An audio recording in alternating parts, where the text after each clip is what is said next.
الرجیم بسم الله الرحمن الرحیم قدرمنو کتونکو زه اسرار د خپل پروګرام سره زه حاضر یم. کتونکو نن دا وړوکې اختر اولنۍ ورځ ده. د ټول نه مخکې خو زه د خپل طرف نه او دا شاته چې څومره زما د بلنې د کلي د محلې کسان دي، کشران دي، مشران دي، د دې ټولو د اړخ نه چې کوم نن تاسو ته د اختر مبارکي.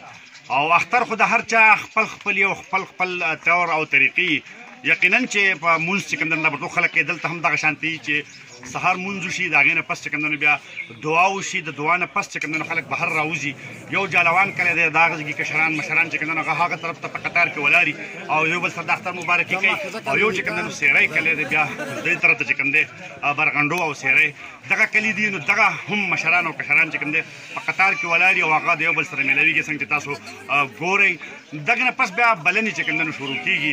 شاید چې بلنې په هر ځای کې کېږي، د هغې به خپل خوند خو زموږ د بلنو خپل خوند دا دی چې دا ټوټل چې کوم ډېره ګرین دي، دا غنم دي ولاړ دي او شینکې دی او ډېر لوی قطار دی. کشران مشران چې کوم دی زموږ زیارت خان او زیا امین جان، بیا ورسره چې کوم علي جان، زه په خپله، زما تره دی، زما ورورونه، زما ورونه، دا ټول چې کوم مونږ دلته بلنې کوو. امیرزیب زموږ د جومات دغه دی، بیا ورسره چې کوم امیرزاده دی. دغه شانته بیا هلکه څوک پکې یو شو، څوک پکې ها به هر حال ظاهر شاه زموږ د باچاجي د هغې ورونه دي، بخت دی. دا ټول زموږ د علاقې او زموږ د دې محلې چې کوم دی هلکان دي، بیا کشران دي.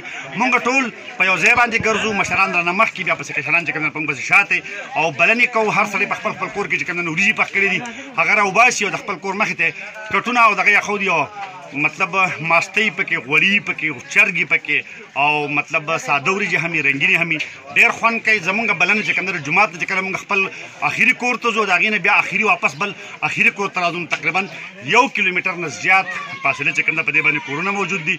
دا زمونږ اخري د بلنې د اختتام چې کوم دی نو ځای دی او دلته اوس به مونږ خپله اختتامي دعا چې کوم دی نو دا به کوو.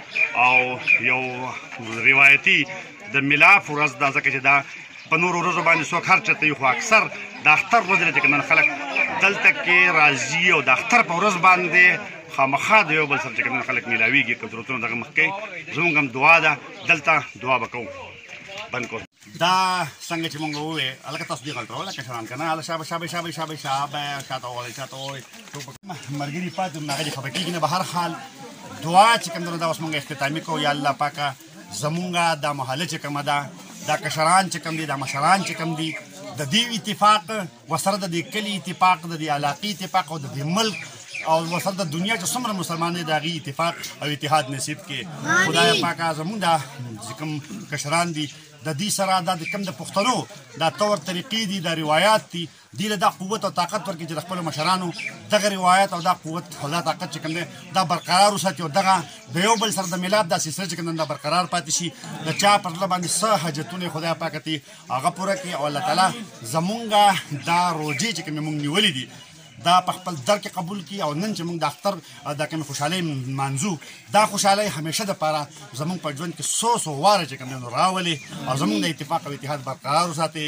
اللهم ربنا ظلمنا انفسنا وان لم تغفر لنا وترحمنا لنكونن من الخاسرين. آمين.